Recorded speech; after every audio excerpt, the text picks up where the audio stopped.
ओम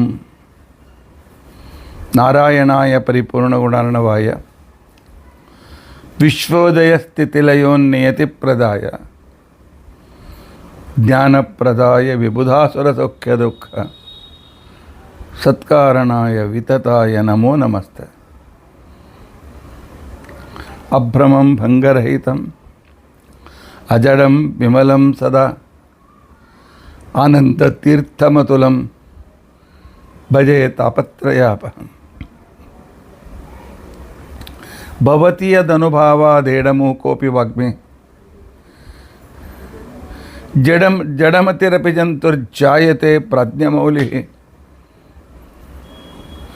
सकलवचनचेतो देवता भारती सा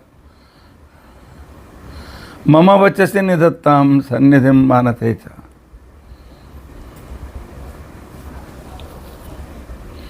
अस्मद्गुरुसमारम्भां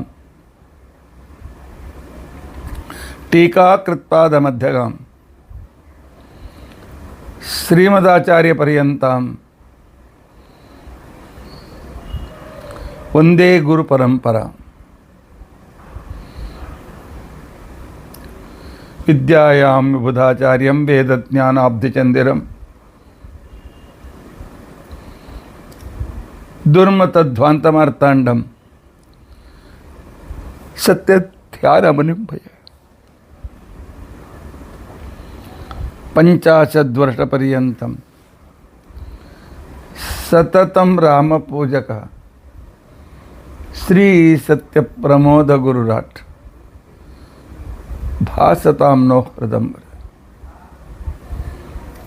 बन्धुस्त्वं गुरुरिष्टदैवतमिति तत्पादपङ्केरुहं प्राप्तं मां परिपालयेति सततं याचे निबद्धाञ्जलिः। चित्तं मद्गुणदोषचिन्तनविधौ नूनं मनं मा कृथाः। श्री सत्यात्मगुरो त्वदङ्घ्रियुगलं हित्वा न मे सद्गति। यैरहं शुकवत् सम्यक् शिक्षितोऽस्मि कृपालुभिः तान् वन्दे धेनुपाचार्यान् तत्त्वज्ञानार्थसिद्धये। श्री गुरुभ्यो नमः। हरि ओम हरि ओम हरि ओम।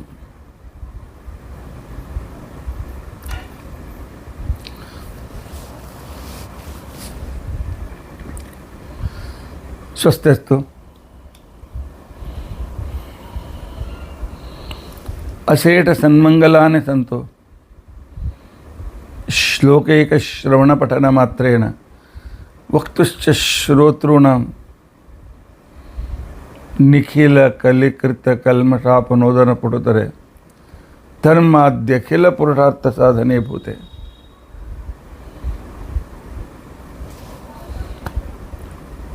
अद्य द्रौपद्याः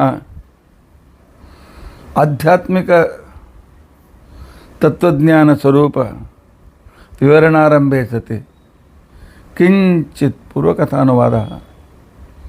हरि ओम हरि ओम हरि ओम।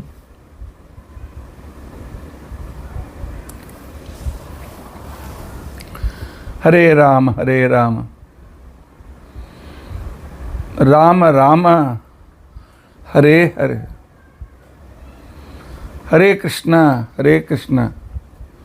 कृष्ण कृष्ण हरे हरे। हरे राम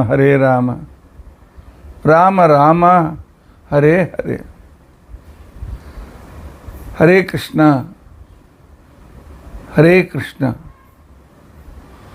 कृष्ण कृष्ण हरे हरे।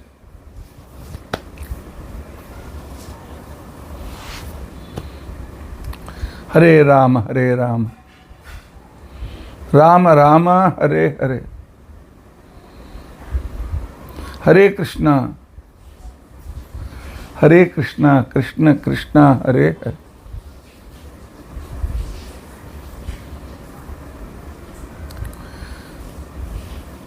ಶ್ರೀ ಹರೇ ರಾಮ ರಾಮ ರಾಮ ಹರೇ ಹರೇ. ಹರೇ ಕೃಷ್ಣ ಕೃಷ್ಣ ಕೃಷ್ಣ ಹರೇ ಹರೇ.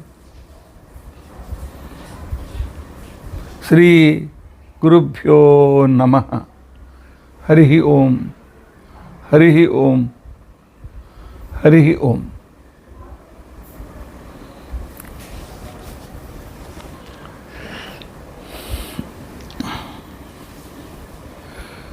ದ್ರೌಪದಿಯ ತತ್ವಜ್ಞಾನದ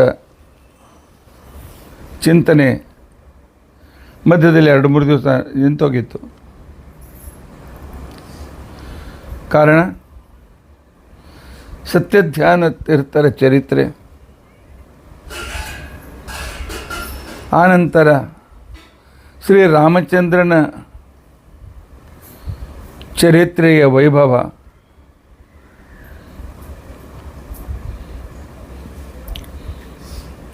ಮತ್ತೆ ಪುನಃ ನಾವು ದ್ರೌಪದಿಯ ಆ ಆಧ್ಯಾತ್ಮಿಕ ರೂಪದ ಕಡೆಗೆ ಬರೋಣ. ಹೌದು, ದ್ರೌಪದಿಯ ಆಧ್ಯಾತ್ಮಿಕ ರೂಪವನ್ನು ನಾವು ಮರೆತು ನಡೆಯೋದಿಲ್ಲ. ಯಾಕೆ? ಸರ್ವವಿದ್ಯಾ ದ್ರೌಪದೀತು. ಭಗವಂತನನ್ನು ಪಡೆಯುವುದಕ್ಕೋಸ್ಕರ ಎಷ್ಟೆಷ್ಟು ಪರಮಾತ್ಮನ ಮಹಿಮೆಗಳು, ಪ್ರತ್ಯೇಕವಾದ ಪರಮಾತ್ಮನ ಮಹಿಮೆಗೆ ಒಂದೊಂದು ವಿಶಿಷ್ಟ ಮಹಿಮೆಗೆ ಒಂದು ವಿದ್ಯೆ ಅಂತ ತಿಳ್ಕೊಂಡು ಅಂತ ಹೆಸರು.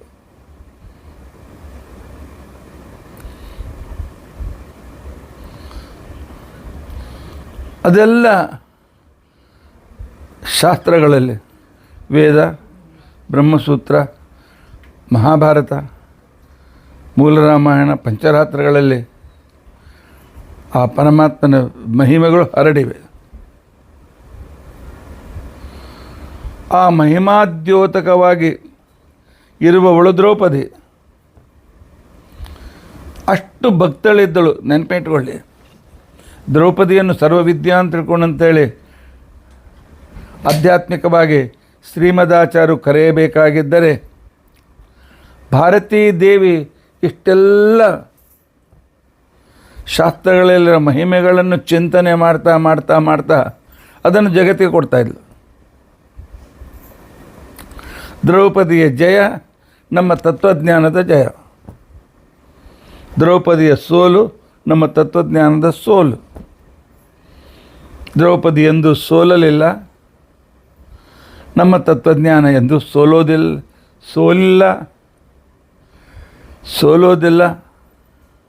ಸೋಲುತ್ತಾ ಇಲ್ಲ, ಸೋಲೋದೂ ಇಲ್ಲ. ಅಂಥ ಅದ್ಭುತವಾದಂಥ ತತ್ವಜ್ಞಾನ. ಮಹಾಭಾರತ ಯುದ್ಧದ ಆರಂಭದಲ್ಲಿ ಕೃಷ್ಣ ಹೇಳಿದ, ನಿನ್ನ ಕೂದಲನ್ನು ಬೇಗನೆ ಕಟ್ಟಿಸುವ ವ್ಯವಸ್ಥೆ ಮಾಡುವುದಕ್ಕೋಸ್ಕರವೇ ನಾನು ಸಂಧಾನಕ್ಕೆ ಹೋಗುತ್ತಿದ್ದೇನೆ ಅಂತ ಸ್ಪಷ್ಟವಾಗಿ ಹೇಳಿದ್ದ. ಇದರರ್ಥ ಕೃಷ್ಣ ಯುದ್ಧ ನಿಲ್ಲಿಸುವುದಕ್ಕೋಸ್ಕರ ಹೋಗಿಲ್ಲ, ಯುದ್ಧವನ್ನು ಗೆಲ್ಲಿಸುವುದಕ್ಕೋಸ್ಕರ ಬೇಕಾದ ಒಂದು ಸೈಕಾಲಜಿಕಲ್ ಪ್ರೆಷರ್ ಹಾಕುವುದಕ್ಕೋಸ್ಕರ ಶ್ರೀಕೃಷ್ಣ ಹೋದಿ. ಅಲ್ಲಿರ್ತಕ್ಕಂಥ ತನ್ನ ಮಹಿಮೆ ತೋರಿಸಿ ಕೃಷ್ಣ ಇದ್ದಲ್ಲಿ ಮಾತ್ರ ಜಯ ಇದೆ ಅನ್ನೋದನ್ನು ಮನದಟ್ಟು ಮಾಡಿ, ನಮ್ಮ ಪರಾಜಯ ನಿಶ್ಚಿತ ಅಂತ ತಿಳ್ಕೊಂಡಂತ ಅನ್ನೋದನ್ನು ಆ ಶತ್ರುಗಳ ಮನಸ್ಸಿನಲ್ಲಿ ಮೂಡಿಸಿ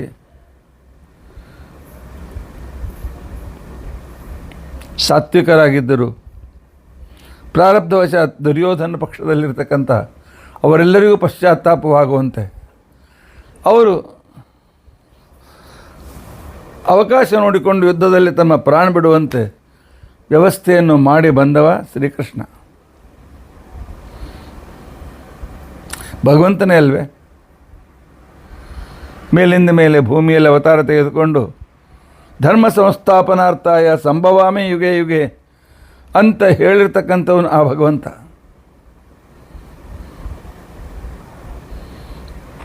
ಮಹಾಭಾರತ ಯುದ್ಧ ಪ್ರಾರಂಭವಾಯಿತು.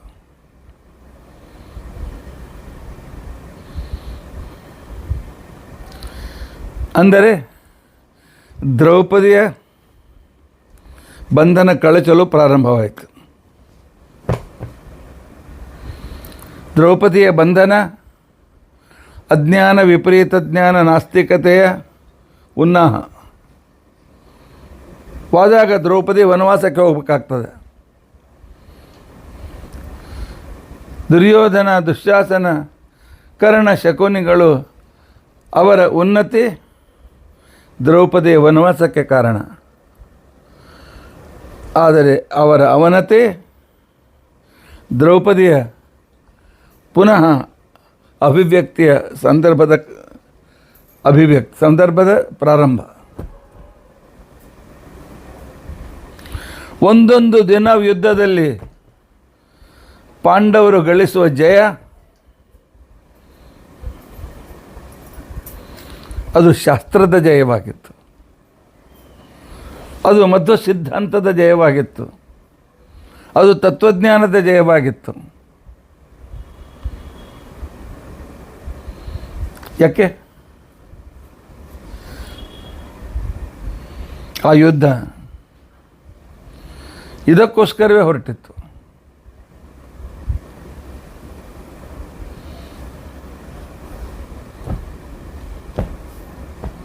ಭಾರತದ 18 ದಿನಗಳು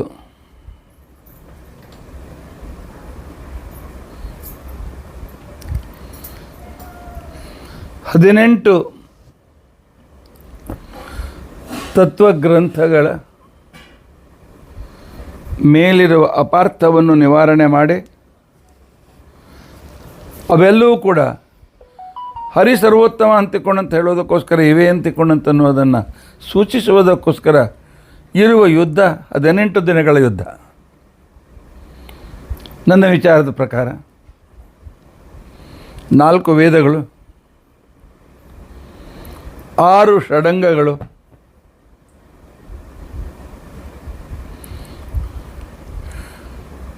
ಉಪನಿಷತ್ತು, ಬ್ರಾಹ್ಮಣ, ಆರಣ್ಯಕ,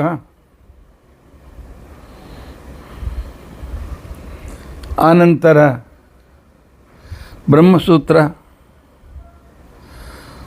ಮಹಾಭಾರತ, ಮೂಲರಾಮಾಯಣ, ಪಂಚರಾತ್ರ ಮತ್ತು ಭಾಗವತ. ಒಟ್ಟು 18. ಈ 18ರಲ್ಲಿ ಭಗವನ್ ಮಹಿಮೆ ತುಂಬಿ ತುಳುಕ್ತಾ ಇದೆ. ಭಾಗವತದ ಒಂದು ಸ್ಥಾಲಿಪುಲಾಕ ನ್ಯಾಯದಿಂದ ಭಾಗವತಾದಿ 18 ಪುರಾಣಗಳು ಅಂತ ಇಟ್ಕೊಳ್ಬೇಕಲ್ಲ. ಅಲ್ಲಿ ಇರುವ ಏನು ತತ್ವಜ್ಞಾನ ಇದೆ, ಈ ದುಷ್ಟ ದುರ್ಯೋಧನಾದಿಗಳು, ದುರ್ಯೋಧನ ಅಜ್ಞಾನ, ದುಶ್ಯಾಸನ ವಿಪರೀತ ಜ್ಞಾನ, ಶಕುನಿ ನಾಸ್ತಿಕತೆ,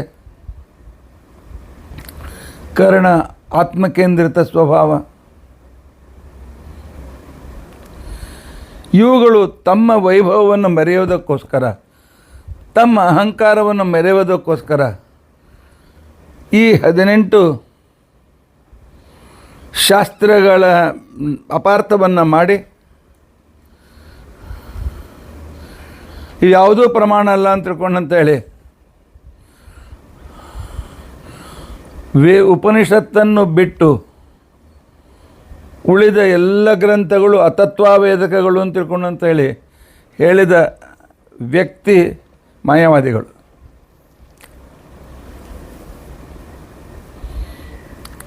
ನಾಸ್ತಿಕರು ಉಪನಿಷತ್ತು ಬೇಡ ಅಂದವರು. ಈ ರೀತಿಯಾಗಿ ಜನತೆಯಲ್ಲಿ ಅಜ್ಞಾನವನ್ನು ಬೆಳೆಸಿದವರು ಈಗ ಒಂದೊಂದಾಗಿ ಒಂದೊಂದು ಶಾಸ್ತ್ರದ ಬಂಧನ ಮುಕ್ತಿ ಅಂದರೆ ಜಗತ್ತಿನಲ್ಲಿ ಪ್ರಸಾರ.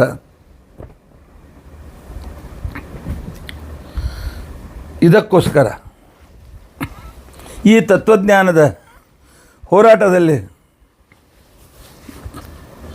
ಅನೇಕರು ತಮ್ಮ ಆತ್ಮಾಹುತಿಯನ್ನು ಕೊಟ್ಟಿದ್ದಾರೆ.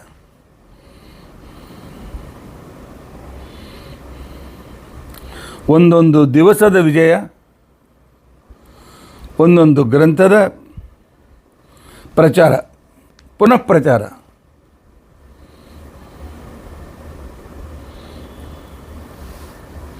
ಹದಿನೇಳನೇ ದಿವಸದ ಯುದ್ಧ.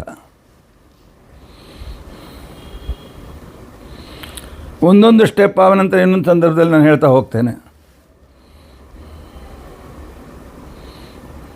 ಈ 18 ಯಾಕೆ, 18ದ ವೈಶಿಷ್ಟ್ಯ ಏನಿದೆ, ಅದೊಂದು ಪ್ರತ್ಯೇಕ ಪ್ರವಚನದ ವಿಷಯ. ಅದ ನಂತರಕ್ಕೆ ಹಾಕೋಣ. 17ನೇ ದಿವಸದ ಯುದ್ಧ. ಮಧ್ಯಾಹ್ನ ಸರಿದಿತ್ತು. 4 ಗಂಟೆ ಸಮಯ.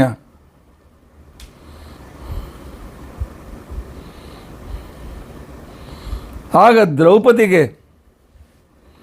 ಸುದ್ದಿ ಬಂದಿತು. ಓಡ್ತಾ ಬಂದ ಕೆಲವು ಸೈನಿಕರು ಹೇಳಿದರು, ಭೀಮಸೇನ ದೇವರು ನಿನ್ನ ಶಿಬಿರಕ್ಕೆ ಬರ್ತಾ ಇದ್ದಾರೆ ಅಂತ ಕೊಡುತ್ತೆ. ಭೀಮಸೇನ ನಿನ್ನ ಶಿಬಿರಕ್ಕೆ ಬರ್ತಾ ಇದ್ದಾನೆ. ದ್ರೌಪದಿ 1 ನಿಮಿಷ, ಅವಳಿಗೆ ಅಜ್ಞಾನ ಇಲ್ಲ, ಅದು ನಾಟಕ ಮಾಡೋಕ್ಕಲ್ಲ. ಯಾಕೆ ಭೀಮಸೇನ ಯುದ್ಧ ಭೂಮಿಯನ್ನು ಬಿಟ್ಟು ಬಂದನೆ?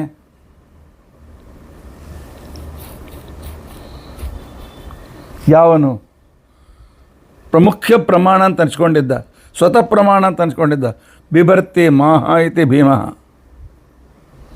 ಸ್ವತಃ ಪ್ರಮಾಣ ಅಂತ ಅನ್ಸ್ಕೊಂಡಿದ್ದ, ಅವನಿಗೆ ಸೋಲಾಯಿತೆ. ಸ್ವತಃ ಪ್ರಮಾಣ ಗ್ರಂಥಗಳು ವಿಷ್ಣು ಸರ್ವೋತ್ತಮತ್ವವನ್ನು ತಿಳಿಸೋದಕ್ಕೋಸ್ಕರ ಅಸಮರ್ಥವಾದವೆ ಅಂತ ಅನ್ನುವ ಒಂದು ಕಿಂಚಿತ್ ಸಂಶಯದ ನಾಟಕವನ್ನು ಮಾಡಿದ್ಲು ದ್ರೌಪದಿ. ದಿಗ್ಗನ್ನೇ ಎದ್ದಿದ್ದಾಳೆ. ತನ್ನ ಮುಖದ ಮೇಲೆ ಬಂದಿರತಕ್ಕಂಥ ಕೂದಲನ್ನು ಸರಿಪಡಿಸಿಕೊಂಡಿದ್ದಾಳೆ.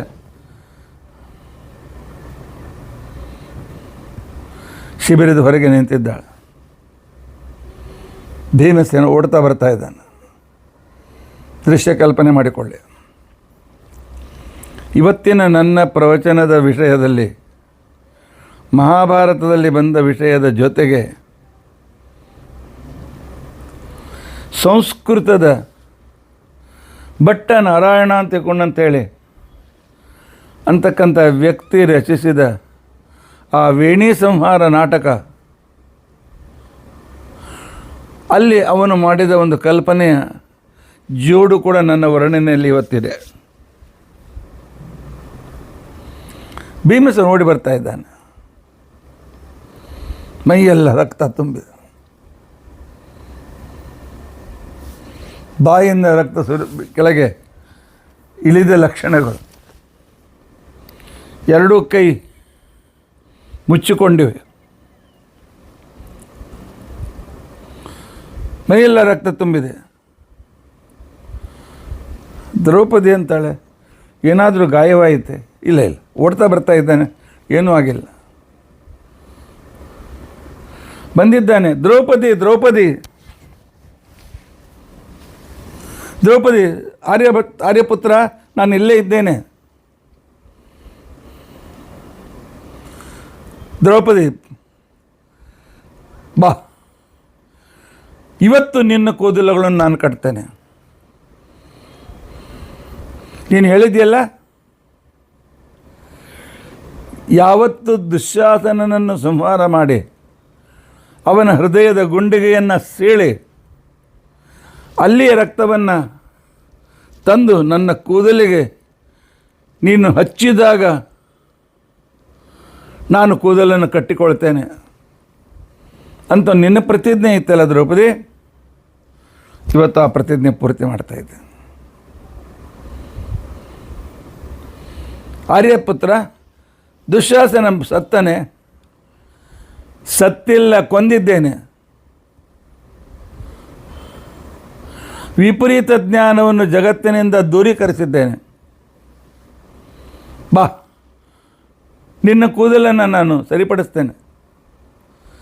ಭೀಮಸೇನ ತನ್ನ ಬುಗಿಸೆಯಲ್ಲಿ 2 ಮುಷ್ಟಿಯಲ್ಲಿ ತಂದಿರತಕ್ಕಂಥ ರಕ್ತವನ್ನು ಕೂದಲಿಗೆ ಒರೆಸಿದ್ದಾನೆ.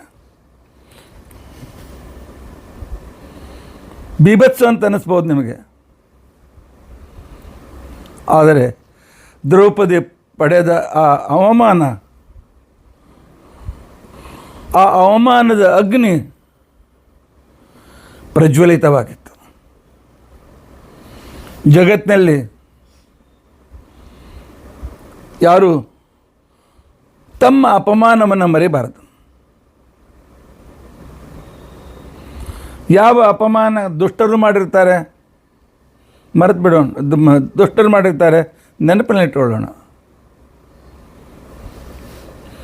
ಅವರಿಗೆ ಪ್ರತಿಯಾಗಿ ಶಿಕ್ಷೆ ಆಗುವವರೆಗೂ ನಮ್ಮ ಆ ಒಂದು ಅಪಮಾನದ ಅಗ್ನಿ ನಮ್ಮಲ್ಲಿ ಉರಿತಾ ಇರಬೇಕು. ಇವಳು ಸ್ವತಃ ಅಗ್ನಿಪುತ್ರಿ, ಇನ್ನು ಅವಳದಲ್ಲಿ ಈ ಜ್ವಾಲೆ ಉದಿತಾ ಇದೆ. ದುಶ್ಯಾಸನ ಸಾಯಬೇಕು, ದುರ್ಯೋಧನ ಸಾಯಬೇಕು.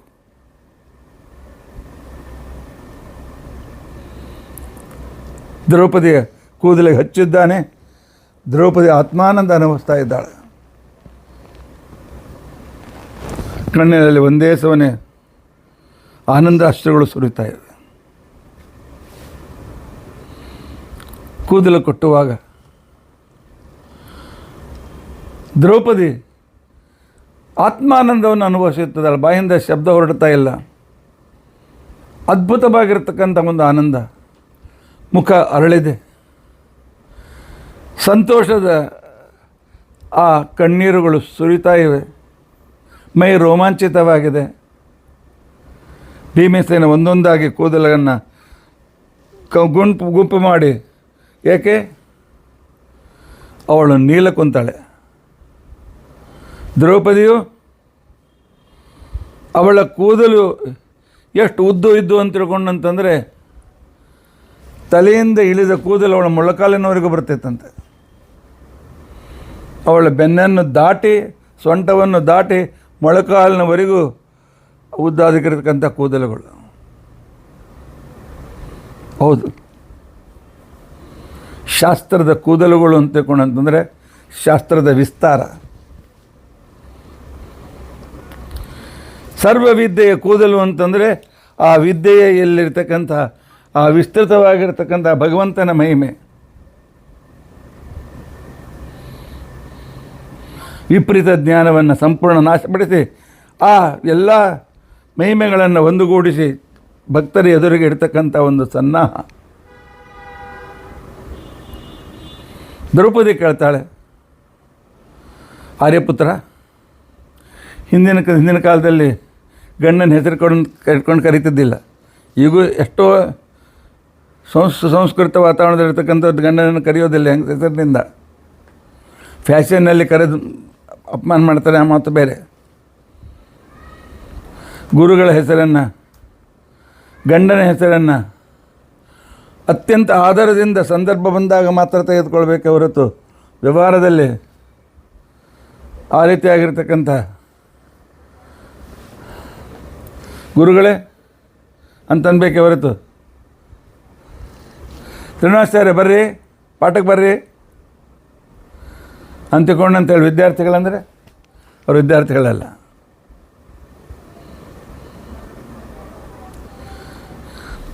ಇಂತಹ ಸಂದರ್ಭದಲ್ಲಿ ದ್ರೌಪದಿ ಬೇಗನೆ ಕಣ್ಣೊರೆಸ್ಕೊಳ್ತಾಳೆ. ಭೀಮಸೇನ ಅವಳನ್ನು ಕರೆದುಕೊಂಡು ತಂದು ಮಂಚದ ಮೇಲೆ ಕುಡಿಸ್ಕೊಂಡಿದ್ದಾನೆ. ಅವನ ಕೈಯನ್ನು ಗಟ್ಟಿಯಾಗಿ ಹಿಡಿದುಕೊಂಡಿದ್ದಾಳೆ ದ್ರೌಪದಿ.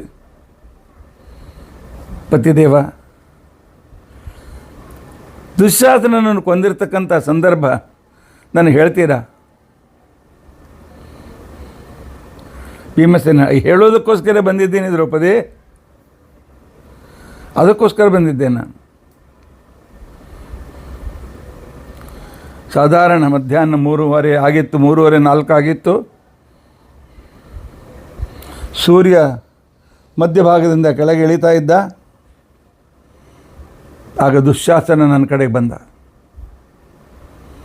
ನಾನು ಇದೇ ಕ್ಷಣ ಕಾಯ್ತಾ ಇದ್ದೆ. ಬಂದ ಕ್ಷಣಕ್ಕೇನೆ ನನ್ನ ಮೇಲೆ ಬಾಣಗಳ ಮಳೆಯನ್ನು ಸುರಿಸ್ಲಿಕ್ಕೆ ಚಾಲು ಮಾಡಿದ. ನನಗೆ ಯಾವುದೂ ನನ್ನ ಮೈಗೆ ತಾಗಲಿಲ್ಲ. ಯಾಕೆ? ದುರ್ವಾದಿಗಳ ಎಷ್ಟು ಯುಕ್ತಿಗಳಿದ್ದರೂ ಕೂಡ ಸ್ವತಃ ಪ್ರಮಾಣ ಅಂತ ಅನಿಸ್ಕೊಂಡಿರ್ತಕ್ಕಂಥ ಭೀಮಸೇನನಿಗೆ ಯಾವ ಆ ಯುಕ್ತಿಗಳು ಗಾಯಗೊಳಿಸುವುದಿಲ್ಲ. ನಾನು ಅವನಿಗೆ ಪ್ರತಿ ಬಾಣ ಬಿಡಲಿಲ್ಲ. ರಥದಿಂದ ಕೆಳಗೆ ಜಿಗಿದೆ, ಓಡ್ತಾ ಹೋಗಿ ಅವನ ರಥದಲ್ಲಿ ಜಿಗಿದು ಒಂದೇ ಒಂದು ರೀತಿಗೆ ಅವನನ್ನು ರಥದಿಂದ ಕೆಳಗೆ ಬೀಳಿಸಿದೆ.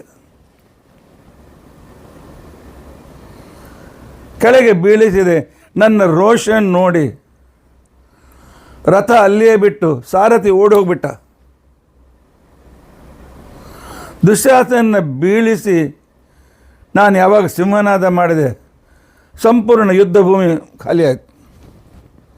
ಎಲ್ಲರೂ ಗಾಬರಿ ಆಗೋದು. ನಮ್ಮ ಸೈನಿಕರು ಹಿಂದೆ ಹೋದರು ಗಾಬರಿಯಿಂದ. ನನ್ನ ಆ ಸಿಂಹನಾದ ಕೇಳಿ ಆಗ ನಾನು ಆ ದುಶ್ಯಾಸನನ ಕೆಳಗೆ ಎಸೆದು ಅವನ ಎದೆ ಮೇಲೆ ನನ್ನ ಕಾಲನ್ನು ಇಟ್ಟೆ.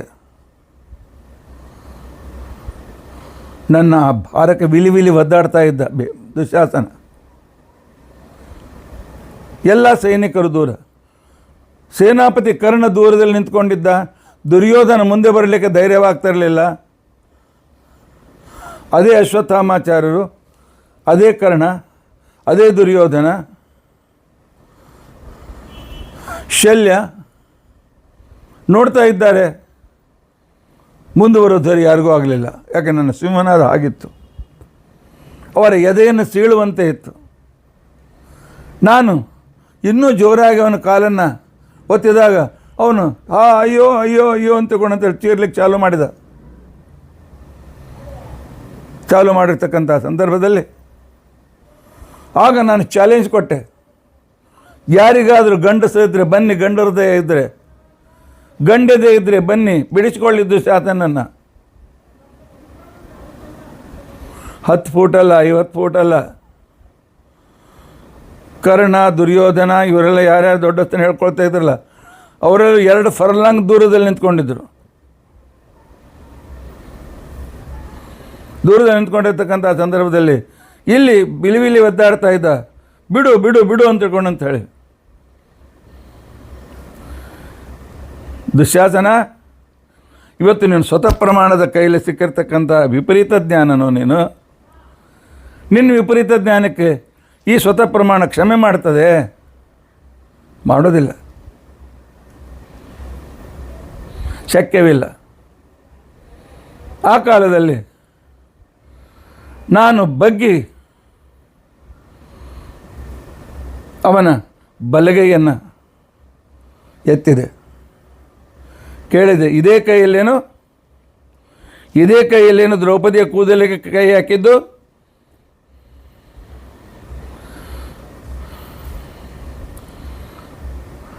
ಆ ನಂತರದಲ್ಲಿ ನಾನು ಆ ಕೈಯನ್ನು ಹೀಗೆ ಜಗ್ಗಿದೆ. ಭುಜದಿಂದ ಕಿತ್ತಿ ಬಂದಿತು. ಆ ಭುಜವನ್ನು ಎಲ್ಲರಿಗೂ ತೋರಿಸಿದೆ, ಎಸೆದೆ. ಆ ನಂತರ ಇನ್ನೊಂದು ಎಡಗೈಯನ್ನು ಎತ್ತಿದೆ. ಇದೆಯಲ್ಲೇನು ಸೀರೆಯನ್ನು ಸೆಳೆಯುವುದಕ್ಕೋಸ್ಕರ ಬಲಗೈಗೆ ಸಹಾಯ ಮಾಡಿದ ಕೈ ಅಂತ ತಿಳ್ಕೊಂಡು ಅದನ್ನು ಕಿತ್ತಿ ಹಾಕಿದೆ. ವಿಲಿ ಒದ್ದಾಡ್ತಾ ಇದ್ದ.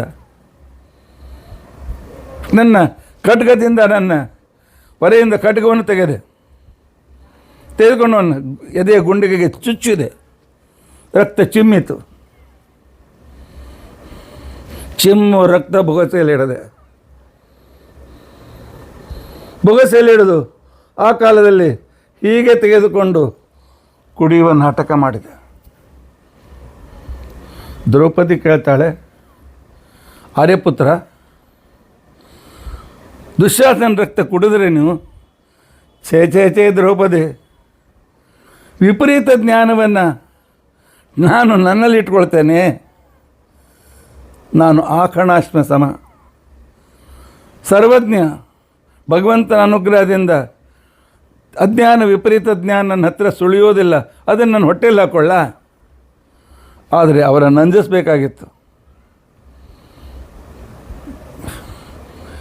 ವಿಪರೀತ ಜ್ಞಾನದ ಮುಖ್ಯವಾಗಿರ್ತಕ್ಕಂತಹ ಎರಡು ಕೈಗಳು, ಒಂದು ಅಹಂ ಬ್ರಹ್ಮಾಸ್ಮಿ, ಇನ್ನೊಂದು ನೇಹ ನಾನಾಸ್ತಿ ಕಿಂಚನ. ಇವೆರಡು ಕೈಗಳನ್ನು ಕಿತ್ತಿ ಹಾಕಿದೆ.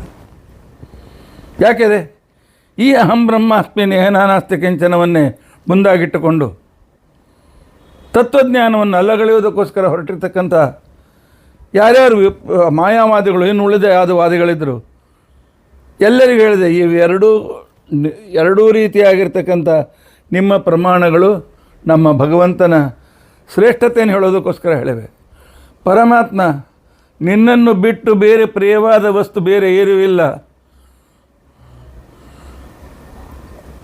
ಅಹಂ ಅಂತ ತಿಳ್ಕೊಂಡಂತಂದರೆ ಪರಮಾತ್ಮ ಯಾವ ವ್ಯಕ್ತಿಯನ್ನು ಬಿಟ್ಟಿರಲಿಕ್ಕಾಗೋದಿಲ್ಲ ಅಂತ ಅದ್ಭುತವಾಗಿರ್ತಕ್ಕಂತಹ ಪರಮಾತ್ಮ ಬ್ರಹ್ಮ ಅಸ್ಮಿ, ಗುಣಪೂರ್ಣನಾಗಿದ್ದಾನೆ ಅಂತನ್ನುವ ಜ್ಞಾನ ಕೊಡುವವನು ನೀನು ಅಂತ ತಿಳ್ಕೊಂಡಂತ ಹೇಳಿದ್ದೇನೆ. ಭಗವಂತನಿಗೆ ಹೆಸರಿದೆ. ಯಾವ ಹೆಸರು ಅಂತ ತಿಳ್ಕೊಂಡಂತಂದರೆ ಅಹೇಯತ್ವಾತ್ ಅಹಂ ನಾಮ. ಯಾವನನ್ನು ಒಂದು ಕ್ಷಣವೂ ಬಿಟ್ಟಿರಲಿಕ್ಕಾಗೋದಿಲ್ಲ. ಯಾಕೆ? ದೇವರನ್ನು ಬಿಟ್ಟರೆ ವಾಯುದೇವರು ಹೊರಗೆ, ಖಲಾಸ್. ಆದ್ದರಿಂದಾಗಿ ಪರಮಾತ್ಮನನ್ನು ಎಂದಿಗೂ ಬಿಟ್ಟಿರಲಿಕ್ಕಾಗೋದಿಲ್ಲ. ಆದ್ದರಿಂದ ಪರಮಾತ್ಮನಿಗೆ ಅಹಂ ಅಂತಕೊಂಡಂತ ಹೇಳಿದರು. ಬ್ರಹ್ಮ ಅಂದರೆ ಗುಣಪೂರ್ಣ ಅಂತ ಹೆಸರು. ಅಸ್ಮಿ ಅಸ್ತಿ ಇತಿ ಮೇಯ, ಈ ರೀತಿ ಇದ್ದಾಗೆ ನಿಂತಿದ್ದಾನೆ ಅಂತ ಅನ್ನೋದು ತಿಳಿದುಕೊಳ್ಳುವುದೇ ಭಗವಂತನಿಗೆ ಪ್ರಿಯವಾಗಿರ್ತಕ್ಕಂಥ ವಿಷಯ. ಇಂಥ ಪರಮಾತ್ಮ ಅಳ್ತಾನೆ, ಸೋಲ್ತಾನೆ, ಯಾವುದೋ ರೂಪ ತೆಗೆದುಕೊಳ್ತಾನೆ, ಹಾಗೆ ಹೀಗೆ, ಎಲ್ಲೋ ಒಂದೇ. ನ ಇಹ ನಾನಾ ಅಸ್ತಿ. ಪರಮಾತ್ಮನಲ್ಲಿ ಸ್ವಗತ ಭೇದ ವರ್ಜಿತ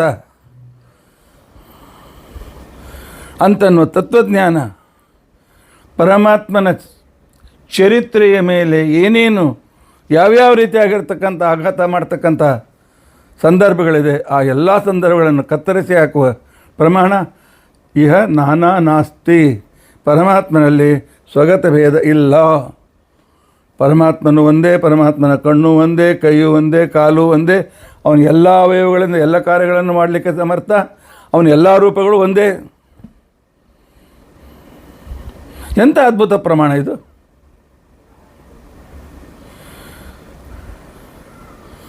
ದ್ರೌಪದಿ ಕೇಳ್ತಾಳೆ, ಆನಂತರ ಏನು ಮಾಡಿದ್ರಿ? ಆನಂತರ ಯಾವಾಗ ನಾನು ಆ ರಕ್ತ ತೆಗೆದುಕೊಂಡು ನನ್ನ ತುಟಿ ಹತ್ರ ತೆಗೆದುಕೊಂಡು ಬಂದೆ, ಆಗ ನನಗೆ ಯಜ್ಞ ನೆನಪಾಯಿತು. ಯುದ್ಧ ಅಂತನ್ನೋ ಯಜ್ಞ. ಆ ಯಜ್ಞದಲ್ಲಿ ಭಗವಂತನಿಗೆ ಸೋಮರಸವನ್ನು ಸಮರ್ಪಣೆ ಮಾಡಬೇಕು. ಆ ನಂತರ ಅದರ ಪ್ರಸಾದವನ್ನು ಪಾನ ಮಾಡಬೇಕು. ಸೋಮರಸ ಪಾನ ಮಾಡಬೇಕು, ಪರಮಾತ್ಮನಿಗೆ ಅರ್ಪಣೆ ಮಾಡಿ ಅನ್ನುವ ಸಂದರ್ಭ ನೆನಪಿಗೆ ಬಂತು. ಈ ಯುದ್ಧ ಯಜ್ಞದ ಆರಾಧ್ಯ ದೇವತೆ ನರಸಿಂಹದೇವರು. ನರಸಿಂಹದೇವರು ನನ್ನ ಎದುರಿಗೆ ಬಂದರು. ನೋಡಪ್ಪ, ಯುದ್ಧ ಅಂತ ಅಗ್ನಿ ಎದುರಿಗಿದೆ, ಅರ್ಪಿಸು ಆಹುತಿಯನ್ನು.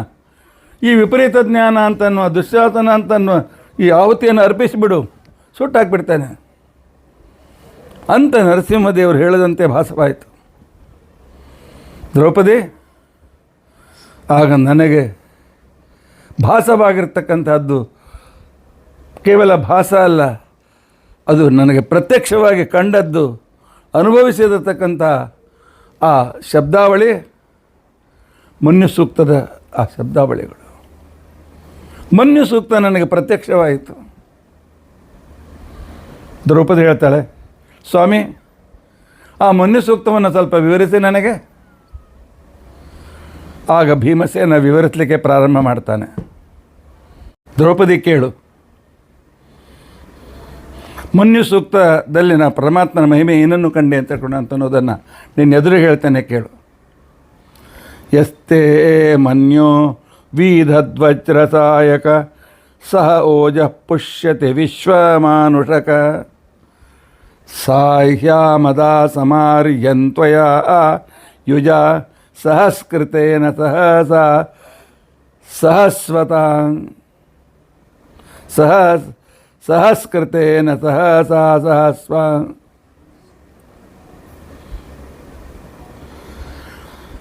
ನನ್ನ ನರಸಿಂಹದೇವರಿಗೆ ಮನ್ಯುವಂತಿಕೊಂಡ ಅಂತ ಹೆಸರು.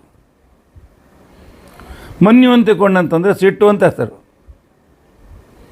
ದೇವರಿಗೆ ಸಿಟ್ಟಿದೆಯಾ? ಸಿಟ್ಟು ಇದು ದೋಷ ಇಲ್ಲೇನು? ನಿಮ್ಮ ದೇವರನ್ನು ನಿರ್ದೋಷ ಅಂತ ಕರಿತಾರಲ್ಲ, ಇಲ್ಲ, ಸಿಟ್ಟಿನ ಅಭಿವ್ಯಕ್ತಿ. ಇರದ ಸಿಟ್ಟನ್ನು ಜಗತ್ತಿಗೆನ್ನು ದುಷ್ಟರನ್ನು ಅಂಜಿಸುವ ಸಲುವಾಗಿ ಆರೋಪ ಮಾಡಿಕೊಂಡ ಸಿಟ್ಟು. ಆ ದುಷ್ಟ ಹಿರಣ್ಯಕಶಿಪುವಿನ ಹೃದಯದ ಗುಂಡಿಗೆ ಬಡಿದು ಹೋಗಬೇಕು ಅಂತ ಅದ್ಭುತವಾದ ಸಿಟ್ಟು. ಆದ್ದರಿಂದಾಗಿ ಅವಿಧದ್ವಜ್ರ ಸಹಾಯಕ ಮನ್ಯೋ, ನಂದಕ ಎಂಬ ಖಡ್ಗವನ್ನು ಹಿಡಿದುಕೊಂಡಿರ್ತಕ್ಕಂತಹ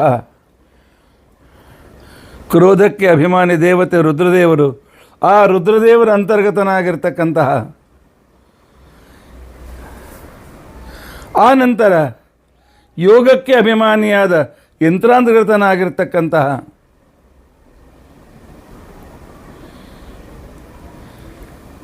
ಬಲ ಮತ್ತು ಪ್ರಭಾವಗಳಿಂದ ಸಂಪೂರ್ಣ ವಿಶ್ವವನ್ನೇ ವ್ಯಾಪಿಸಿರ್ತಕ್ಕಂತಹ ಬಲ ಸಹನಶೀಲತೆಗಳಿಗೆ ಆಗರನಾಗಿರ್ತಕ್ಕಂತಹ ಬಲದಾಯಕನಾಗಿರ್ತಕ್ಕಂತಹ ಅನುಗ್ರಹ ಪಡೆದ ನಿನ್ನ ಭಕ್ತ ಅತಿ ಸಾಮಾನ್ಯನಾಗಿದ್ದರೂ ಕೂಡ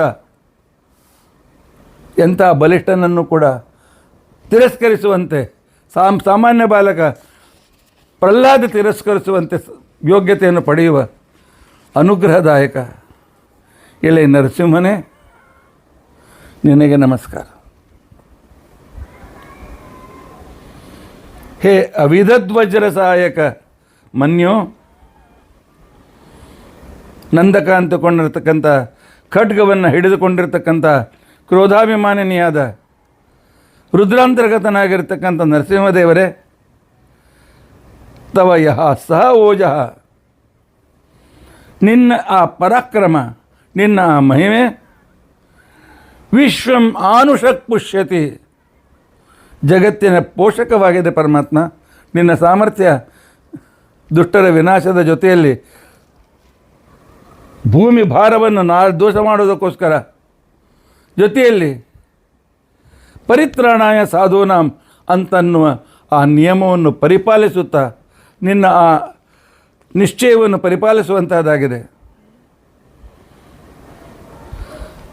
ಸಹಸ್ಕೃತ ತ್ವಯ ಯುಜ, ಮಹಾಪರಾಕ್ರಮಿಯಾದ ಬಲದಾಯಕವಾದ ನರಸಿಂಹದೇವರೇ, ಯಾರ ಮೇಲೆ ನೀನು ಅನುಗ್ರಹ ಮಾಡುತ್ತೆ ಅಂಥ ವ್ಯಕ್ತಿ ಜಗತ್ತಿನ ಎಂಥ ಮಹಾನ್ ಶಕ್ತಿಯನ್ನು ಕೂಡ ಎದುರಿಸುತ್ತಾನೆ. ನರಸಿಂಹನ ಮಹಿಮೆ ಇಷ್ಟು ಅದ್ಭುತವಾಗಿದೆ. ಮನ್ಯುರಿಂದ್ರೋ ಮನ್ಯುರೇವಾಸ ದೇವೋ ಮನ್ಯುರ್ಹೋತಾ ವರುಣೋ ಜಾತವೇದಾಃ ಮನ್ಯುಂ ವಿಷ ಈಳತೆ ಮಾನುಷೀರ್ಯಾ ಪಾಹಿನೋ ಮನ್ಯೋ ತಪಸಾ ಸಜೋಷಸ. ಎಲೆ ಮನ್ಯು ನಾಮಕ ನರಸಿಂಹದೇವರೇ, ಸರ್ವ ಶಬ್ದ ವಾಚ್ಯರು ನೀವು. ವೇದೈಶ್ಚ ಸರ್ವೈ ಅಹಮೇವ ವೇದ್ಯ ತಿಳ್ಕೊಂಡಂತೇಳಿ ಶ್ರೀಕೃಷ್ಣ ಹೇಳಿದ ಮಾತು, ಅದು ತನ್ನ ಮಹಿಮೆಯನ್ನು ಜಗತ್ತಿಗೆ ವ್ಯಕ್ತಪಡಿಸಿದ ಮಾತು. ಮನ್ಯುರೇವ ಇಂದ್ರ, ಮನ್ಯು ನಾಮಕನಾಗಿರ್ತಕ್ಕಂಥ ನರಸಿಂಹದೇವರು ಪರಮ ಐಶ್ವರ್ಯದಿಂದ ಆದ್ದರಿಂದ ಅವರ ಐಶ್ವರ್ಯಕ್ಕೆ ಇತಿಮಿತಿ ಇಲ್ಲ. ಇಂಥ ಪರಮೈಶ್ವರ್ಯದಿಂದ ಸಹಿತನಾಗಿರ್ತಕ್ಕಂಥ ಆದ್ದರಿಂದಾಗಿ ಭಗವಂತ ನಿನಗೆ ಇದೇ ಐಶ್ವರ್ಯ ಅಂತಿಕೊಂಡಂತ ಅನ್ನೋ ಕಾರಣದಿಂದ ಇಂದ್ರಸ್ವದ್ಧ ವಾಚನೂ ಕೂಡ ನೀನೇ ಆಗಿದೆ ಪರಮಾತ್ಮ. ಮನ್ಯುರೇವ ಆಸದೇವ, ಕ್ರೀಡಾದಿಗುಣ ವಿಶಿಷ್ಟನಾದ್ದರಿಂದಾಗಿ ಜಗತ್ತಿಗೆ ಬೆಳಗುವ ಸೂರ್ಯ ಚಂದ್ರರಲ್ಲಿ ತಾನು ಆವಿಷ್ಟನಾಗಿರುವುದರಿಂದಾಗಿ ವಿಜಯ ಕಾಂತಿ ಇತ್ಯಾದಿಗಳಿಂದ ಯುಕ್ತನಾದ್ದರಿಂದಾಗಿ ದೇವಶಬ್ದ ವಾಚ್ಯನೂ ಕೂಡ ಈ ನರಸಿಂಹನೇ.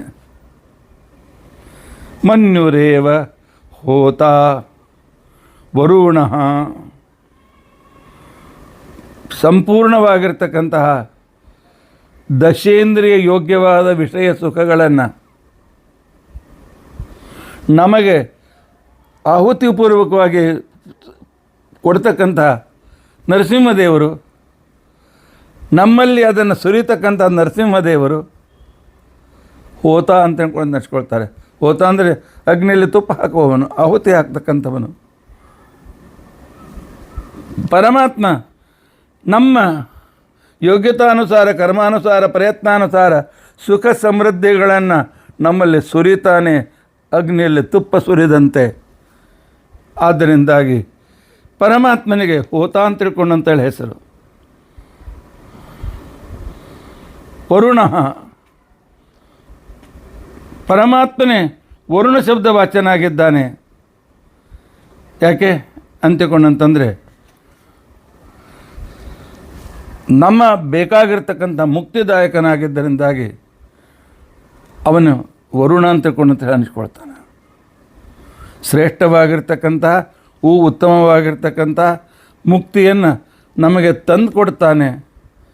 ಆದ್ದರಿಂದಾಗಿ ಭಗವಂತನಿಗೆ ವರುಣ ಅಂತ ತಿಳ್ಕೊಂಡಂತ ಹೇಳ್ತಾರೆ.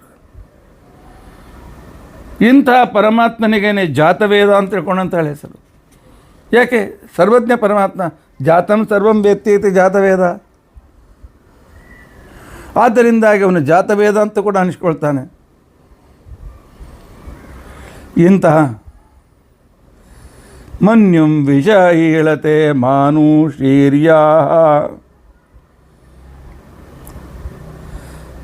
ಉತ್ತಮರಾಗಿರ್ತಕ್ಕಂಥ ಋಷಿಗಳು, ಮುನಿಗಳು, ಜ್ಞಾನಿಗಳು ತಪಸ ಸಜೋಷಾಹ, ತಾವು ಉಳಿದ ಎಲ್ಲ ವಿಚಾರಗಳನ್ನು ಬಿಟ್ಟು ನಿನ್ನಲ್ಲೇ ಧ್ಯಾನದಲ್ಲಿ ರತರಾಗಿ, ಗುಣಗಳಲ್ಲಿ ರತರಾಗಿ ನಿನ್ನ ಅನುಯಾಯಿಗಳಾಗ್ತಾರೆ. ತ್ವಾಂ ಈಳತೆ, ನಿನ್ನನ್ನು ಸತತವಾಗಿ ಸ್ತೋತ್ರ ಮಾಡ್ತಾರೆ. ಇಂಥ ನೀನು ಪರಮಾತ್ಮ ನಹ ಪಾಹಿ, ನಮ್ಮನ್ನು ಸಂರಕ್ಷಣೆ ಮಾಡು.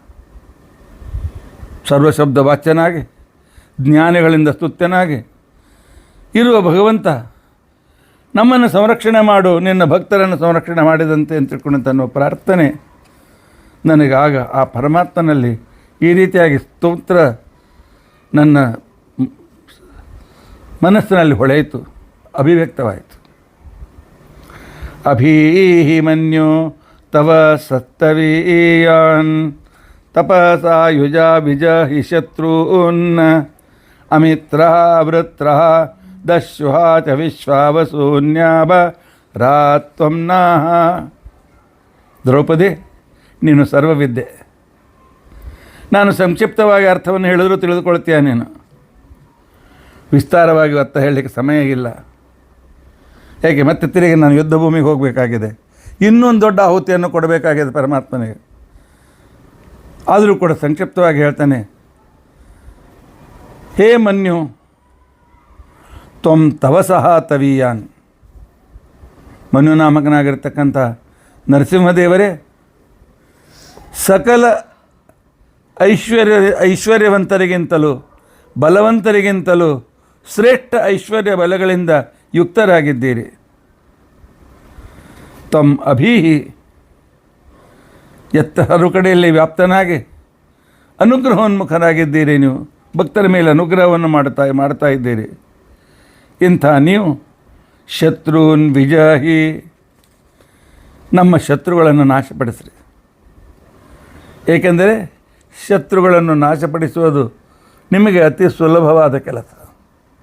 ಆಟ ಆಡ್ತಾ ಎಂಥ ಶತ್ರುವಾದನ್ನಾದರೂ ಬಗ್ಗು ಬಡಿಯುತ್ತೀರಿ. ಆದ್ದರಿಂದಾಗಿ ಅಮಿತ್ರ ದಸ್ಯುಹ ಅಂತ ತಿಳ್ಕೊಂಡಂತೆ ನಿಮಗೆ ಹೆಸರಿದೆ. ತ್ವಂ ವಿಶ್ವ ವಸೂನಿ ಆಭರ. ಪರಮಾತ್ಮ ನಮ್ಮ ಶತ್ರುಗಳನ್ನು ನಾಶಪಡಿಸಿ ನಮಗೆ ದೈವಿ ಸಂಪತ್ತನ್ನು ಪೂರ್ತಿಯಾಗಿ ನಮ್ಮ ತೃಪ್ತಿ ಮೀರಿ ನಮಗೆ ಆ ದೈವ ಸಂಪತ್ತನ್ನು ಕೊಡಿ ಅಂತ ತಿಳ್ಕೊಂಡಂಥೇಳಿ ಅಭಿವೃದ್ಧಿಗೊಳಿಸು ಅಂತಿಕೊಂಡಂಥೇಳಿ ಪ್ರಾರ್ಥನೆ ಮಾಡಿದೆ ನಾನು. ತ್ವಂ ಹಿಮನ್ಯೋ ಅಭಿಭೂತೋತ್ಯ ಸ್ವಯಂಭೂರ್ಭಾಮೋ ಅಭಿಮಾತಿಶಾಹ ವಿಶ್ವಚರ್ಷಣಿ ಸಹುರಿ ಸಹಾವಾನ್ ಅಸ್ಮಾತ್ ಸೋಜ ಪೃತನಾಸುದೇಹಿ. ಪರಮಾತ್ಮ, ಹೇ ಮನ್ಯು ಅಭಿಭೂತ್ಯೋಜಾಹ, ಎಲೆ ಪರಮಾತ್ಮ, ನೀನು ಅತ್ಯಂತ ಉತ್ಸಾಹದಿಂದ ಯುಕ್ತನಾಗಿದ್ದಿ, ಅತ್ಯಂತ ತೇಜದಿಂದ ಯುಕ್ತನಾಗಿದ್ದಿ. ನಿನ್ನ ಈ ಕಾಂತಿ ಶತ್ರು ನಾಶಕವಾಗಿದೆ. ಪರಮಾತ್ಮ, ನೀ ಹೇಗಿದ್ದಿ? ಅಜಾಹ ಸ್ವಯಂಭೂ, ಶುಕ್ಲ ಶೋಣಿತ ಸಂಪರ್ಕವಿಲ್ಲದೆ ಕಂಬದಿಂದ ಅಭಿವ್ಯಕ್ತನಾಗಿದ್ದಿ ಪರಮಾತ್ಮ ನೀನು. ಸ್ವಯಂಭೂ, ಅಷ್ಟೇ ಅಲ್ಲ, ಮತ್ತೆ ಹೇಗಿದ್ದಿ ಪರಮಾತ್ಮ? ಭಾಮಃ, ಜ್ಞಾನಪೂರ್ಣನಾಗಿದ್ದಿ. ಅಭಿಮಾತಿಶಾಹ, ಅಷ್ಟೇ ಅಲ್ಲ, ಎಂದಿಗೂ ಜ್ಞಾನಪೂರ್ಣನಾಗಿದ್ದು ಜನನ ಮರಣ ರಹಿತನಾಗಿ ಶತ್ರು ಸಂಹಾರಕನಾಗಿದ್ದೆ. ವಿಶ್ವಚರ್ಷಣಿ ಸಹುರಿ ಸಹಾವಾನ್, ಸಹನಶೀಲನು ಬಲಶಾಲಿಯು ಆಗಿರ್ತಕ್ಕಂಥ ನೀನು ನಮ್ಮ ಸೈನ್ಯದಲ್ಲಿ, ಪೃತನಾಸು ನಮ್ಮ ಸೈನ್ಯದಲ್ಲಿ, ಓಜಃ ಸಹಾವಾನ್, ತೇಜಸ್ಸನ್ನು ಶಾಂತಿಯನ್ನು ಇತ್ಯಾದಿಗಳನ್ನು ತುಂಬಿಕೊಡು.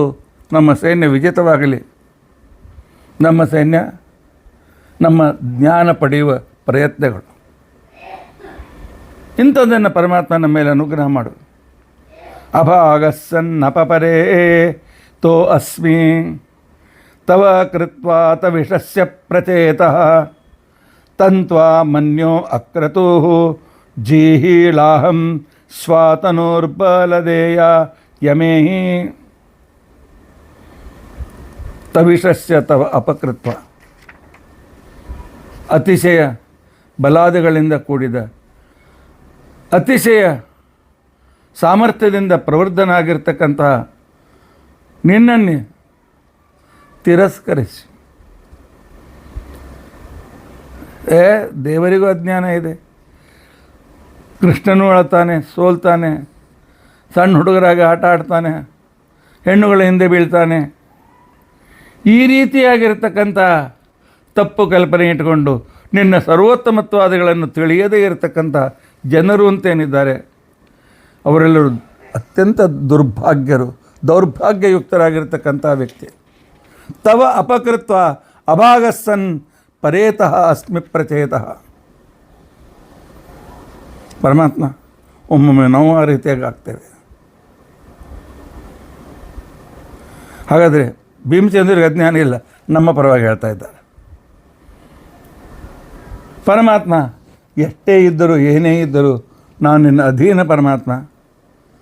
ನೀನೇ ನನ್ನನ್ನು ನಿಯಮಿಸ್ತಕ್ಕಂಥ ವ್ಯಕ್ತಿ ಪರಮಾತ್ಮ. ಆದ್ದರಿಂದಾಗಿ ಈ ನಿನ್ನ ದಾಸನಾಗಿರ್ತಕ್ಕಂಥ ನನ್ನಲ್ಲಿ ಸ್ವತನು ಬಲಾದೇಯಾಯ ಮಾಯಹಿ, ನನಗೆ ಅದ್ಭುತವಾದ ಬಲವನ್ನು ಭಗವಂತನ ಪಡೆಯಬೇಕಾಗಿದ್ದರೆ ಪರಾಕ್ರಮ ಬೇಕು, ವೀರ್ಯ ಬೇಕು, ಧೈರ್ಯ ಬೇಕು. ಅಯೋಗ್ಯನಾಗಿರ್ತಕ್ಕಂಥ ಅಂಜತಕ್ಕಂಥ ಅರ್ಭಕ ವ್ಯಕ್ತಿ ಪರಮಾತ್ಮನ ಪಡೆಯಲಿಕ್ಕಾಗೋದಿಲ್ಲ. ಆದ್ದರಿಂದಾಗಿ ನವ ಅಯಂ ಬಲಹೀನೇನ ಲಭ್ಯ, ಬಲಹೀನನಾಗಿರ್ತಕ್ಕಂಥ ವ್ಯಕ್ತಿಗೆ ಪರಮಾತ್ಮ ಸಿಕ್ಕೋದಿಲ್ಲ. ಬಲ ಅನುಗ್ರಹ ರೂಪವಾದ ಬಲ, ಗುರುಗಳ ದೇವತೆಗಳ ಪರಮಾತ್ಮನ ಅನುರೂಪವಾದ ಬಲ ಇಲ್ಲದೆ ಪರಮಾತ್ಮನ ಕಾಣಲಿಕ್ಕೆ ಆಗೋದಿಲ್ಲ. ದ್ರೌಪದಿ, ಆ ಪರಮಾತ್ಮನ ಈ ರೀತಿಯಾಗಿ ನಾನು ಸ್ತೋತ್ರ ಮಾಡಿದೆ. ಅಯಂತೆ ಅಸ್ಮ್ಯುಪಮೇಹಿ ಅರ್ವಾಂಗ್ ಪ್ರತೀಚೇನ ಸಹುರೇ ವಿಶ್ವದಾಯ ಮನ್ಯೋ ವಜ್ರಿನ್ ಅಭಿಮಾಮಾವೃತ್ ಅವನಾಪದಸ್ಯೂನ್ ದಸ್ಯೂನ್ ರುಬೋಧ್ಯಾಪೇ. ಹೇ ಮನ್ಯು ಸಹೋರೆ, ಮನುನಾಮಕನಾಗಿರ್ತಕ್ಕಂತಹ ನರಸಿಂಹದೇವರೇ, ನೀವು ಹೇಗಿದ್ದೀರಿ? ಸಹುರೇ, ಹುರ್ ಹುರ್ ಹುರ್ ಅಂತ ತಿಳ್ಕೊಂಡು ಅಂಥೇಳಿ ಸಿಂಹನಾದವನ್ನು ಮಾಡ್ತಕ್ಕಂಥವರಾಗಿದ್ದೀರಿ. ಅದರಿಂದಲೇ ಎಲ್ಲ ಶತ್ರುಗಳು ಓಡಿ ಹೋಗ್ತಾರೆ. ಅಯಂತೆ ಅಸ್ಮಿ ಮಾಂ ಉಪವಹಿ, ಶತ್ರುಗಳನ್ನು ಓಡಿಸುವ ನರಸಿಂಹದೇವರೇ, ನಾನು ನಿನ್ನ ಭಕ್ತನಾಗಿದ್ದೇನೆ ಪರಮಾತ್ಮ, ನಿನ್ನನ್ನು ಪ್ರೀತಿಸ್ತಾ ಇದ್ದೇನೆ ಪರಮಾತ್ಮ, ಬಹಳ ದಿವಸದಿಂದ ದಾರಿ ಕಾಯ್ತಾ ಇದ್ದೇನೆ, ಓಡಿ ಬಾ, ನನ್ನನ್ನು ಅನುಗ್ರಹಿಸು ಪರಮಾತ್ಮ. ವಜ್ರನ್ ಅಯಂತೆ ಅಸ್ಮಿ ಮಾಂ ಉಪಯೇಹಿ, ನನ್ನ ಹತ್ರ ಓಡಿ ಬಾ ಪರಮಾತ್ಮ. ಅವಾಂಗ್ವ್ಯ ವಿಶ್ವತಃ ಪ್ರತೀಚೀನಃ, ಪರಮಾತ್ಮ ನೀನು ಸೃಷ್ಟಿ ಆದಿಯಲ್ಲಿ ಇರತಕ್ಕಂಥವನೇ, ಅನಾದಿ ಕಾಲದಿಂದ ಇರತಕ್ಕಂಥ ಮಹಾನ್ ವ್ಯಕ್ತಿ, ನಿನಗೆ ಯಾವ ಶತ್ರುಗಳು ಏನು ಮಾಡೋದಿಲ್ಲ. ಅವವೃತ್ಸ್ವ ಉತ ದಸ್ಯೂನ್ ಅಭಿಯಾನಾವ, ಪರಮಾತ್ಮ ಸಹಾಯಕನಾಗು, ನಮ್ಮ ಸಹಾಯಕನಾಗಿ ಬಾ. ಶತ್ರುಗಳನ್ನು ನಾವು ಸಂಪೂರ್ಣವಾಗಿ ಸಂಹರಿಸುವುದಕ್ಕೋಸ್ಕರ ಸಿದ್ಧರಾಗಿದ್ದೇವೆ. ಭಗವಂತ ಬರ್ತೀನಿ ಅಂತನೂ ಸೂಚನೆ ಕೊಡು, ನಾವು ಯುದ್ಧಕ್ಕೆ ಸನ್ನದ್ಧರಾಗಿ ಶತ್ರುಗಳ ಮೇಲೆ ಆಕ್ರಮಣ ಮಾಡ್ತೇವೆ. ಆ ಶತ್ರು ಎದುರಿಗೆ ವಿಲಿ ಒದ್ದಾಡ್ತಾ ಇರುವಾಗ, ರಕ್ತ ಕಾರ್ತಾ ಇರುವಾಗ ನನಗೆ ಈ ಶತ್ರು ವಿನಾಶಕನಾಗಿರ್ತಕ್ಕಂಥ ನರಸಿಂಹದೇವರು ನನ್ನ ಕಣ್ಣೆದುರಿಗೆ ಕಂಡಿದ್ದಾರೆ. ಅವರ ಮಹಿಮೆಯನ್ನು ಈ ರೀತಿಯಾಗಿ ವರ್ಣಿಸ್ತಾ ಇದ್ದೇನೆ. ಅಭಿಪ್ರೇಹಿ ದಕ್ಷಿಣತೋ ಭಾವ ಮೇಧಾ ವೃತ್ರಾಣಿ ಜಂಘನ ಬಭೂರಿ ಜುಹೋಮಿ ತೇ ಧರುಣಂ ಮಧ್ಯೋ ಅಗ್ರಂ ಉಭಾ ಉಪಾಂಶು ಪ್ರಥಮ ಪಿಭಾವ. ದ್ರೌಪದಿ, ಮತ್ತೆ ಈ ರೀತಿಯಾಗಿ ನಾನು ಸ್ತೋತ್ರ ಮಾಡ್ತೇನೆ. ಮನ್ಯೋ ಮಾಂ ದಕ್ಷಿಣತಃ ಅಭಿಪ್ರೇಹಿ, ಪರಮಾತ್ಮ ನಿನ್ನ ಪ್ರಸಾದ ನನಗೆ ಬೇಕಪ್ಪ, ನೀನು ಅನುಗ್ರಹ ಬೇಕು, ಅನುಗ್ರಹವನ್ನು ಮಾಡು. ನಾನು ಶತ್ರುಗಳನ್ನು ಗೆಲ್ಲುವಂತೆ ನನಗೆ ಶಕ್ತಿಯನ್ನು ಕೊಡು.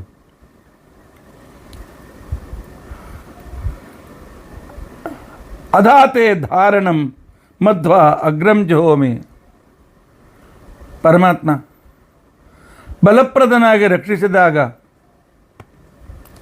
ನೀನು ಕೊಟ್ಟ ರಕ್ಷಾಕವಚದಿಂದ ನಾನು ಶತ್ರುಗಳನ್ನು ದೂರೀಕರಿಸಿ ಜುಹೋಮಿ, ಇದೋ ನೋಡು ಈ ದುಶ್ಯಾಸನನ ರಕ್ತ ಅಂತಕ್ಕಂಥ ಸೋಮರಸವನ್ನು ನಿನಗೆ ಸಮರ್ಪಣೆ ಮಾಡ್ತಾ ಇದ್ದೇನೆ. ಜುಹೋಮಿ ಪ್ರಥಮಾಂ ಪಿಬಾವ ಪೂರಿ ವೃತ್ತಾಣಿ ಜಂಗನಾವ,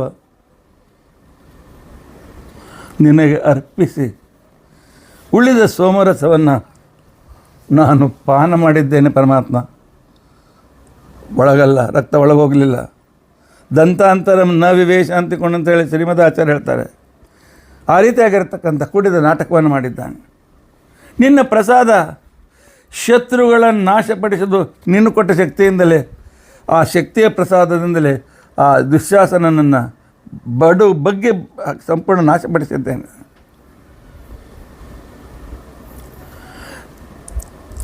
ಒಂದು ಸಂದರ್ಭ ನೀವು ವಿಚಾರ ಮಾಡ್ತಾ ಇರಬೇಕು, ಎಷ್ಟು ಸಂಕ್ಷೇಪ ಹೇಳ್ತಾ ಇದ್ದೀರಿ ಅಂತೇಳಿ. ನಾನೇನು ಮಾಡಲಿ? ದ್ರೌಪದಿ ಸಂಕ್ಷೇಪ ಹೇಳಿದ್ರೆ ಅರ್ಥ ಮಾಡ್ಕೊಂಡು ಬಿಡ್ತಾಳೆ. ಅದಕ್ಕೆ ಅವರು ಸಂಕ್ಷೇಪದಲ್ಲಿ ಹೇಳಿದ್ದಾರೆ. ವಿಸ್ತಾರವಾಗಿ ನಾವು ಹೇಳ್ಕೊಳ್ಳುವಾಗ ನೋಡಿಕೊಳ್ಳೋಣ. ಈಗ ಭೀಮಚಂದ್ರ ದ್ರೌಪದಿ ಹೇಳ್ತಾ ಇದ್ದಾರೆ, ಮತ್ತು ಯುದ್ಧ ಭೂಮಿಗೆ ಹೋಗ್ಬೇಕು ಅವರಿಗೆ. ಅದಕ್ಕೋಸ್ಕರ ಶಬ್ದಾನುಸಾರ ಅರ್ಥ ಅಷ್ಟೇ ಹೇಳ್ತಾ ಇದ್ದೇನೆ. ತ್ವಯಾ ಮನ್ಯೋ ಸರತ ಮಾರುಜಂತೋ ಹರ್ಷಮಾಣ ಆಸೋ ದೃಷಿತಾ ಮಾರುತ್ವ ತಿಗ್ಮೇಷವ ಆಯುಧ ಸಂಶಿಶಾನ ಅಭಿಪ್ರಯಂತು ನರೋ ಅಗ್ನಿರೂಪಾ.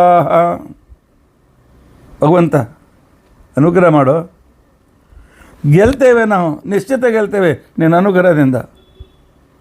ಯಾಕೆ ಅಂತಿಕೊಂಡಂತಂದರೆ, ಹೇ ಮನ್ಯು ಸರಥಂ ಆರುಜಂತಹ ಮನುನಾಮಕ ಪರಮಾತ್ಮ, ನಿನ್ನ ಅನುಗ್ರಹ ತೆಗೆದುಕೊಂಡು ನಾವು ರಥದ ಮೇಲೆ ಏರಿ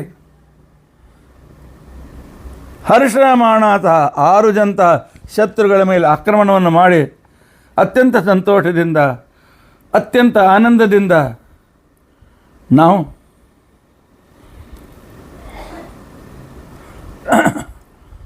ಮರುತ್ವತಃ ತಿಗ್ಮೇಷವ ಆಯುಧಾನೆ ಸಂಶಿಶಾವ. ನಾವು ನಿನ್ನ ಅನುಗ್ರಹ ತೆಗೆದುಕೊಂಡು ಶತ್ರುಗಳು ಬೆನ್ನಟ್ಟಿದರೆ ಅವರು ಗಡಗಡ ಗಡಗಡ ನಡುತ್ತಾರೆ. ಯಾಕೆ ಆರುಜಂತಹ ರೋಗಯುಕ್ತರಾಗಿರ್ತಕ್ಕಂಥವರು ಯಾಕೆ ಸಾಯ್ತೀವೋ ಅಂತೇಳಿ ಗಡಗಡ ನಡುಕ್ತಾರೆಯೋ ಆ ರೀತಿಯಾಗಿ ಅವರು ನಡುಕ್ತಾ ಇದ್ದಾರೆ. ಆದ್ದರಿಂದಾಗಿ ಅವರ ಮೇಲೆ ನಿನ್ನ ಅನುಗ್ರಹ ರೂಪವಾಗಿರ್ತಕ್ಕಂಥ ಆಯುಧಗಳನ್ನು, ಚೂಪಾಗಿರ್ತಕ್ಕಂಥ ಆಯುಧಗಳನ್ನು ಅವರ ಮೇಲೆ ಆಕ್ರಮಣ ಮಾಡ್ತೇವೆ. ಅಗ್ನಿಯಂತೆ ಪ್ರಜ್ವಲಿಸುತ್ತಾ ಇರುವ ನಿನ್ನ ಅನುಗ್ರಹವನ್ನು ಸ್ವೀಕಾರ ಮಾಡಿ ವಾಯು ವೇಗದಿಂದ ಶತ್ರುಗಳ ಮೇಲೆ ಆಕ್ರಮಣ ಮಾಡ್ತೇವೆ. ಆಯುಧಾನಿ ಸಂಶೇಷಾನ ಅಗ್ನಿರೂಪಾ ನರಾಹ ಅಭಿಪ್ರಯಂತು. ಅನುಗ್ರಹ ಮಾಡಿ ಪರಮಾತ್ಮ, ಶತ್ರುಗಳ ಮೇಲೆ ಆಕ್ರಮಣ ಮಾಡ್ತೇವೆ, ಅವರನ್ನು ಅಂಜಿಸ್ತೇವೆ, ಅವ್ರ ಮೇಲೆ ತೀಕ್ಷ್ಣವಾಗಿರ್ತಕ್ಕಂಥ ಆಯುಧಗಳನ್ನು ಹಾಕ್ತೇವೆ, ಅವರ ಮೇಲೆ ಅಗ್ನಿಸಹಿತವಾಗಿರ್ತಕ್ಕಂಥ ಚೂಪಾದ ಬಾಣಗಳನ್ನು ಅವ್ರ ಮೇಲೆ ಸುರಿತೇವೆ. ನಿನ್ನ ಅನುಗ್ರಹ ಮಾತ್ರ ಸಾಕು.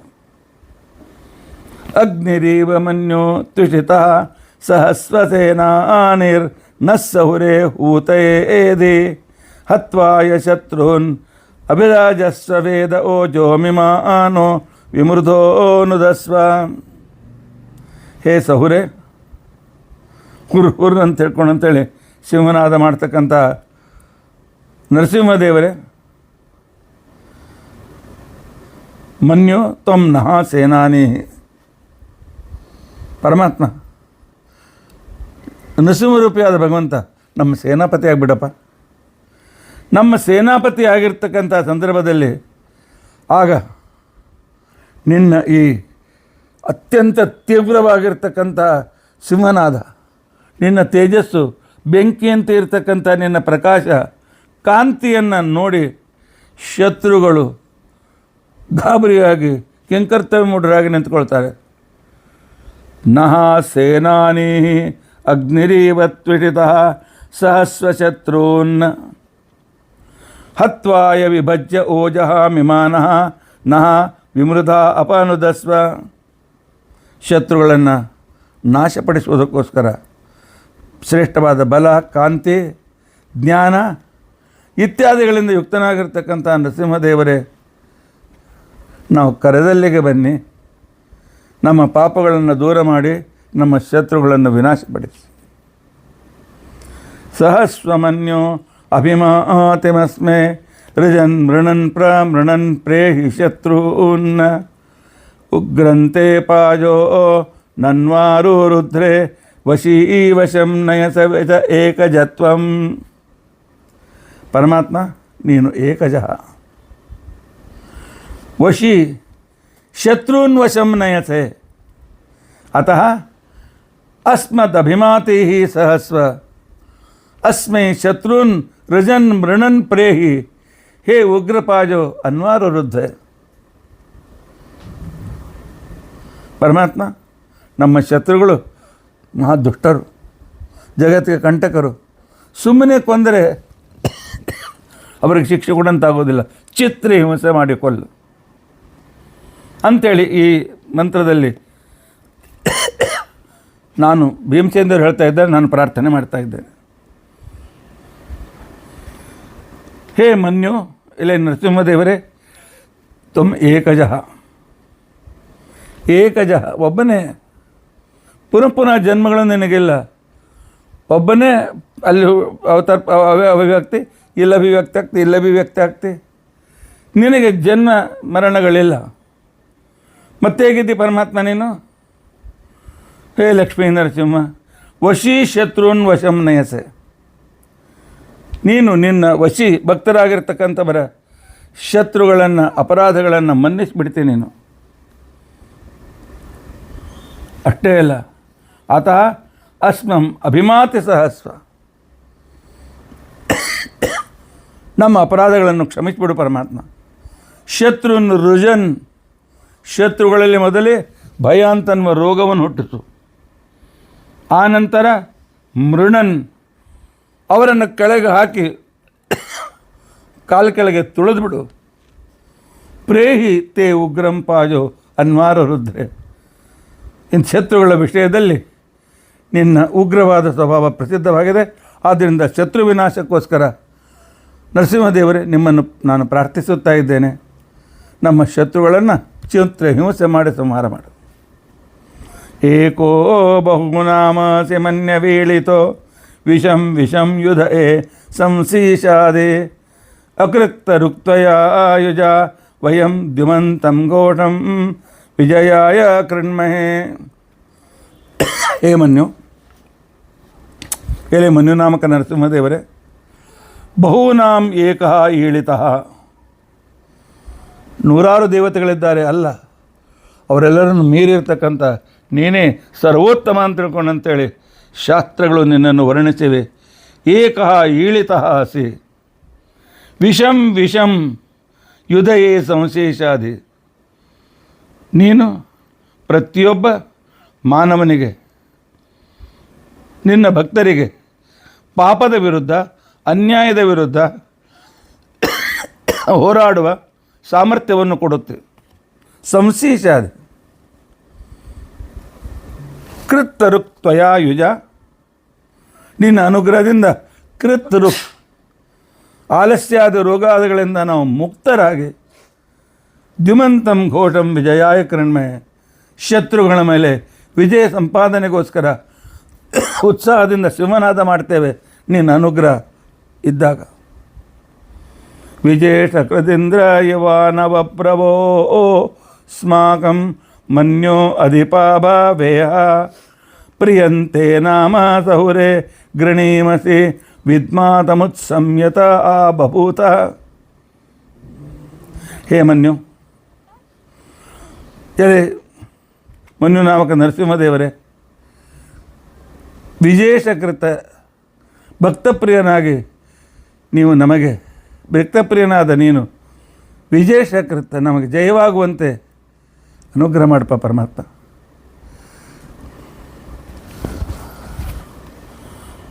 ಇಂದ್ರ ತವ ಅಪಬ್ರುವ, ಐಶ್ವರ್ಯದಾಯಕನಾಗಿರ್ತಕ್ಕಂಥ ನೀನು ನಮ್ಮ ಸ್ವಾಮಿ ಅಂತ ತಿಳ್ಕೊಂಡಂತೆ ನಿನ್ನನ್ನು ನಾವು ಹೊಗಳ್ತಾ ಇದ್ದೇವೆ. ಅಸ್ಮಾಕಂ ಅಧಿಪಾಭವೆ, ನಮ್ಮ ಸ್ವಾಮಿಯಾಗು. ಆನಂತರ ಪ್ರಿಯಂ ಸಹುರೇ ಇತಿ ನಾಮಧೇಯಂ ಗೃಣೀಮಸಿ.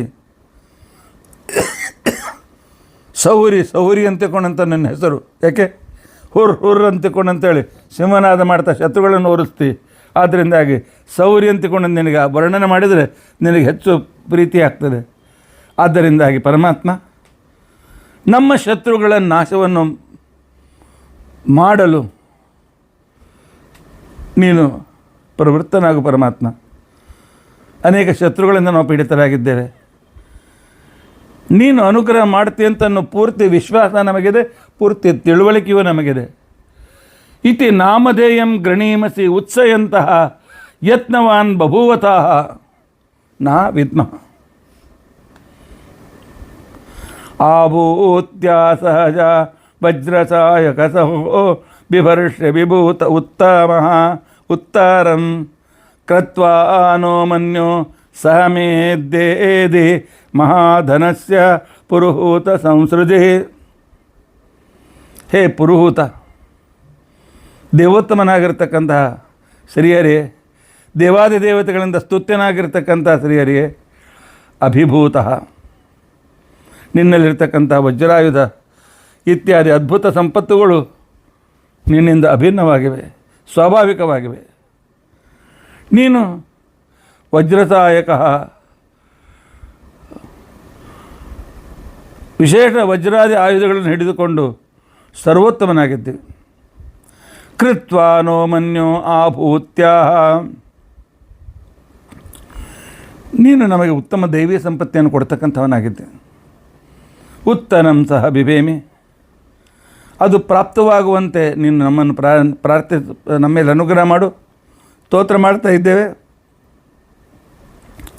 ಮಹಾಧನಸ್ಯ ಸಂಸೃಜಿ ಏಹಿನಃ ಸತ್ಕೃತ್ವ ಮೇಧೆ, ದೈವೀ ಸಂಪತ್ತನ್ನು ನಮಗೆ ಕೊಡುವಂತೆ ಮಾಡು, ಅನುಗ್ರಹಿಸು, ನಮ್ಮ ಮೇಲೆ ಸಂತುಷ್ಟನಾಗಿ ಅನುಗ್ರಹ ಮಾಡು ಪರಮಾತ್ಮ. ಎಲೆ ಮನ್ಯು, ಈ ರೀತಿಯ ಅನುಗ್ರಹ ನಮ್ಮ ಮೇಲೆ ಇರಲಿ. ಸಂಸೃಷ್ಟಂ ಧನಮುಭಯಂ ಸಮಾಕೃತಂ ಅಸ್ಮಭ್ಯಂ ವ್ಯಕ್ತಾಂ ವರುಣಶ್ಚ ಮನ್ಯೋ ಬಿಯಂದದಾನಾಹೃದಯೇಷು ಶತ್ರವಃ ಪರಾಜಿತಾಸೋ ಅಪನಿಲಯಂತಾಂ.